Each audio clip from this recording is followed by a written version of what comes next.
Hello everyone, this is Michael W. Ford. Today's video is on Goetia demons, spirits, and understanding their symbolism, and the methodology in using that symbolism in your invocation and ultimately working practice. Now let's understand that in Luciferian Magick, initiation, your goal is basically within what I call the triad of the morning star, which is liberation, illumination, and apotheosis. And as I've discussed in previous videos, there's a cycle of work and initiation that is required. It's a self-dedication, and it's a disciplined path that's adaptable to the individual, but it has to be something that you understand, you want, and that you have really an intense ability to utilize will, desire, belief in your specific workings. One of the aims, the main aim in the high art of magic, from Thelema, Lucifereanism, and other initiatory paths, is the knowledge and conversation of the daemon, or what Crowley called the holy guardian angel. This is a preliminary type of path and working, at least to get an understanding of your inner potential prior to really getting into much Goetia or black magical evocations. Now, black magic in Luciferianism is not death, destruction, and harming others. Actually, black comes from the old Arabic root of FHM, which also means wisdom and black, and that is the essence of black magic. It is invoking demons and infernal spirits, chthonic spirits, but it's towards a path of balance and actualizing the ancient meanings based on the spirit's etymology of the name. Daemons, going all the way back to ancient Greece, are commonly ambivalent. They're balanced in the sense that, like people, they can do destructive, creative things. Now, there are some powers that go one way or the other. Ultimately more, it's a part of the energy that those are encompassed within or encircled within. So the supreme ritual in Luciferian magic is whatever one you apply, or whatever method of working to attain the conversation, the awareness of your daemon. Now, once you've done that, working with Goetic spirits towards an initiatory purpose is one pathway that you can use. You could also do a runic type of Germanic Norse pathway with runes. You could use a Babylonian pantheon, like in my work Sabeti, an Egyptian, based on what I've learned from Charles Pace from his manuscripts from the 60s and 70s in my book Necrominion, Egyptian high magic, based around Seth or Set, and the book Fallen Angels, which is Enoch, the Nephilim and the Watchers. That's a whole different, there are many avenues in Luciferianism, but for those drawn to Goetia, which is a very popular and known, it's a collection of roughly 72 spirits that have many ancient origins, and some derive the names, at least, from the medieval and Renaissance periods. So the depictions in the Goetia, and I'll show you a couple different versions. One is mine, GOETIA of Shadows. That's based on workings I did from the late 90s through the 2000s and to past 2010. And it depicts the initiatory structure in which I worked. There will be an additional edition in a few years that will be a kind of revisitation of that. But when you're invoking Goetic demons, you will pick one first based on something you wish that intuitively you're drawn to, the general generic description and the attributes are along something that logically you can apply to gain insight towards and ultimately a power from via the knowledge and the experience of it. And you're going to dedicate yourself to that for a period of time, like a couple weeks to a month, depending on what you're doing. Now, traditionally in ceremonial magic, they say only during certain days, and there's a whole methodology and structure to that, but I found that you don't necessarily need that. You can apply those things to get a higher, if you will, a more empowered type of energy from it. But if your will, desire, belief is there, believe me that you will attain something from the invocation. Now, I'll tell you right now, do not try to evoke, that is to call the spirits into visible, that means you could see them, visible appearance, taking some kind of form and having a more or less a fireside chat. You're not going to get that. What you will get is a lot of wasted energy on your part, and you're going to get a lot of like little paranormal things happening potentially around you for that time, and possibly even after if you don't close it correctly. And closing something correctly is not, oh, let's say prayers to Jesus. It's not that. It's not the old Christian ceremonial magic. It is honoring something, making incense offering, libation, thanking it, and banishing or sending away that energy, closing it with your mind. Often, as I've done over the years, that spiritual force, it'll be thanked, but its connection through the mediating daemon, my daemon, Azal Usel, that will end well. And there's a connection there that lasts, but everyone's different. When you don't want to evoke something into physical appearance because you're going to waste your energy. You're not going to get what you want. And if you're dabbling in it, then you deserve what you're getting because you won't. Initiation is a serious thing. Luciferian Magick is a serious thing. It starts in philosophy. It starts in your mind, how you think, the way you think. And then the acts of ritual ceremonial magic is merely a tool. It's begins as a psychodrama, but there's more to it. It's a spiritual a kind of rapture that you'll go through.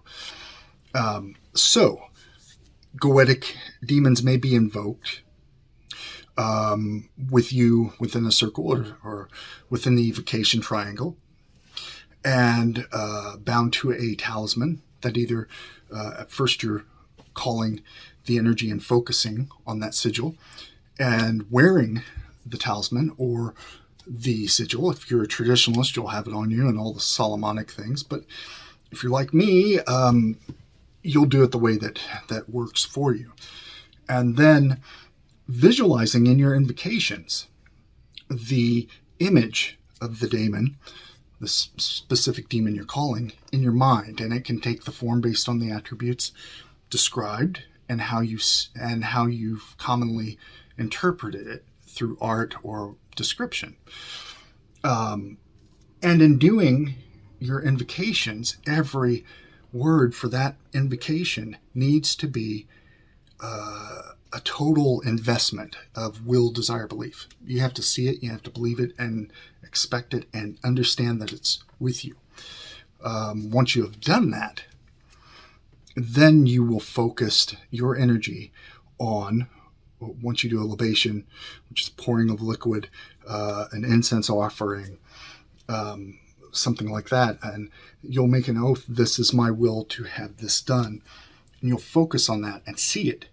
And then upon closing the ceremony, you go about your business, and each day when you look at that talisman, that sigil, you will view something happening as if that spirit, that demon, is at one with you. So what you want, it wants.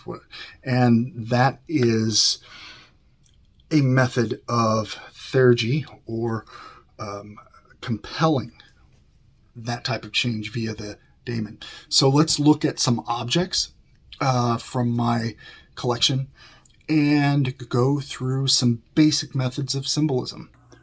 Now, one interesting thing in the development of Goetia is that there are a lot of trails and origins that come into play. Now, in the beginning of the modern era, let's put this under Aleister Crowley. This is a first edition of the Equinox. And one of the reasons I wanted this particular work was because of the ads that are in it. Now, keep in mind, this thing is super old, so I don't mess with it all too much. However, on the back here, we have an ad for the first publication of the Goetia. And this particular one is something that I actually look upon with great fondness, because this is one of the modern origins of the Goetia. This is a identical facsimile of the original Goetia, along with the camel hair jacket cover, which I obtained some many years ago. What I like about this one is that if you look here, it was published in February of 1976, the first facsimile edition by the Equinox publishers in London. This was a company, or a bookshop, owned by Jimmy Page of Led Zeppelin, who was an enthusiast of thelema and magic. But this particular Goetia is a true to form facsimile of the original edition of the work, and of what Crowley put together from Mather's documents. And this particular one has been a fond one, especially in my establishing a reworking of the Goetia from a Luciferian perspective. A newer reprint of the Goetia of Dr. Rudd, which was a manuscript that Stephen Skinner and David Rankin put together, is a wonderful work, which I strongly suggest any student of Goetia, any initiate, obtain a copy of this. And I know personally that we have added it to the Luciferian Apotheca. We have copies of this available.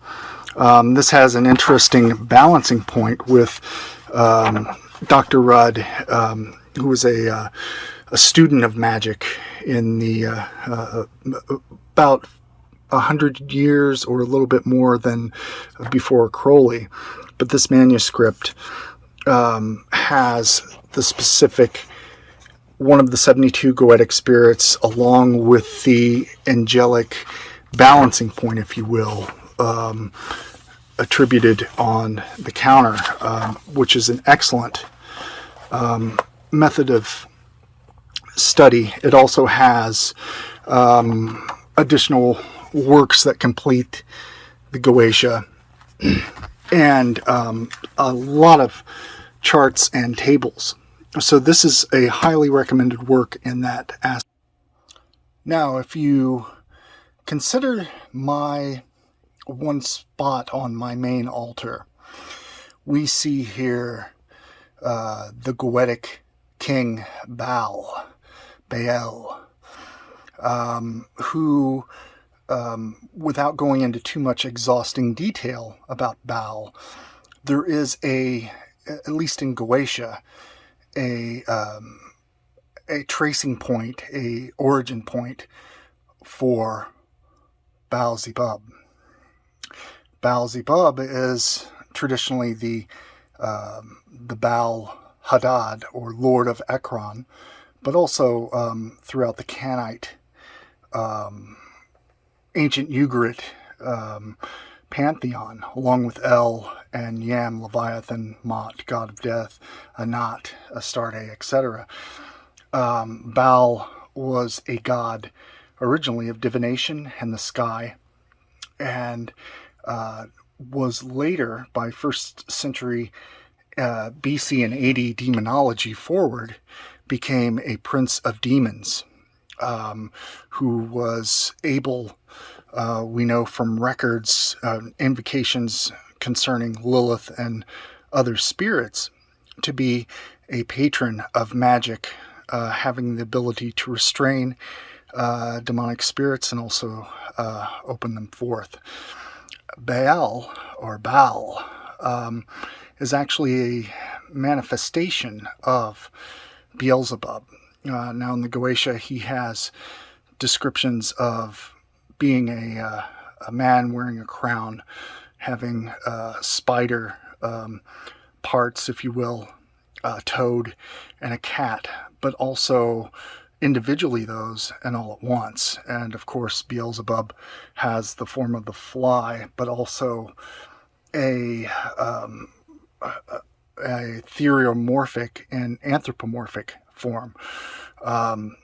Baal, as we see here in this reproduction of this Ugaritic plaque, is the god of storms, the conquering god who fights, god of the sea, Yam, Leviathan, masters him, also enters into the underworld, Sheol, hell, and defeats later Mot, the god of death, and arises from the dead. Is also a conquering sky god, storm god. In Assyria is known as Adad, but this is the origin of Baal, and Beelzebub is this one right here. This is obviously something that can be focused on in workings with Baal or Beelzebub. An interesting deck, a tarot deck called the Goetia Tarot in Darkness, and it's a deck by Fabio Listrani, and many of you who collect tarot or have an interest in that will know his work. This is actually a deck that I really like. I enjoy the deck, and specifically for a lot of selfish Luciferian reasons. This deck is a combination of traditional, ancient, but also modern magical perspectives. As you can see with this Goetia deck, you have a lot of the traditional descriptions of the spirits from this artist's unique perspective. This is just a title card, and that is showing the circle of evocation, the portal, if you will. You have, once again, Baal, as I showed you, in 3 different types of his manifestation. Has a sigil. It also has his attribute in the tarot itself, and several other signs. You have Agares, and what makes this deck so fulfilling are the actual additional cards that come with it. Now, the actual, when you're talking about the elements, these work into Goetic sorcery, traditional ceremonial ritual magic, with the sword, the vessel in which demons were and can be invoked and contained within for a period. the pentacle, which is a very symbolic attribute as well. We have the wand for the methodology of evocation, but then we have Lilith. We have a Lilith card included in this deck, which for Luciferians really brings out a balancing point. It's not in a part of the 72 Goetic spirits as the grimoire is formulated, but this is Lilith and Lucifer, if you will, are two parts of the adversary, and this contains a lot of initiatic knowledge. And here's the Lucifer card, which is a very, very strikingly beautiful depiction of the bringer of light, the morning star.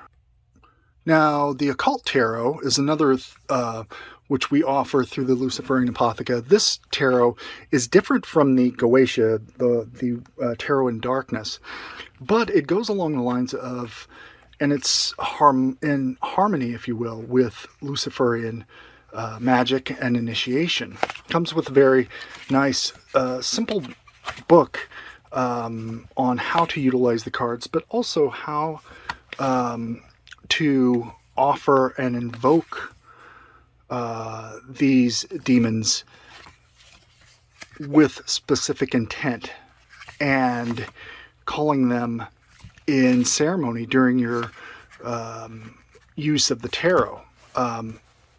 This method can be adapted, but I found this to be highly beneficial. This is the Sigils. You have Baphomet, you have Beelzebub, Lucifer, and it has the sigils, the signatures, and various elements associated with the spirit.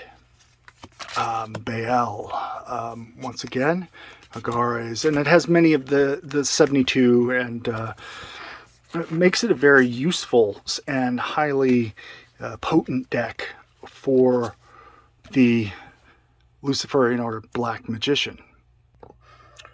To understand Goetic demons is to have a visualization in your head, in your mind's eye, and based on the attributes, the associations, what you attribute with the 72 Goetic demons, you will actually perform an invocation, and using perhaps it's art or depictions such as this or something similar, you will perform your invocations with this in your mind's eye, and in total passion and awareness of the sigil, utilizing will, desire, belief. That will open the gateway within your mind. Your daemon will be the mediator for communion with these spirits. The sigil is also a connecting point. As you can see here, I have many talismans of the 72, and each, once consecrated and once I've invoked, offer, when I wear them and focus upon them, direct connection with that type of energy within my subconscious and conscious mind, and a spiritual type of communion with these forces. And I've always found this methodology, as I've printed and published in my GOETIA of Shadows, to be a highly beneficial methodology of practice. So, as you can see, with the sorceries and the black magical workings surrounding the Goetia and the 72, I found that a total obsession, encircling of belief, uniting will, desire, belief in your workings, trusting your instincts, and allowing your imagination to help pave the way for those portals, those vortexes to be opened, and that communion be made. That Goetic magic, black magic, is actually the magic of demonic apotheosis. So I hope you find and have found this video to be meaningful. If you have, subscribe, like, and I look forward to more soon. Panama Araman.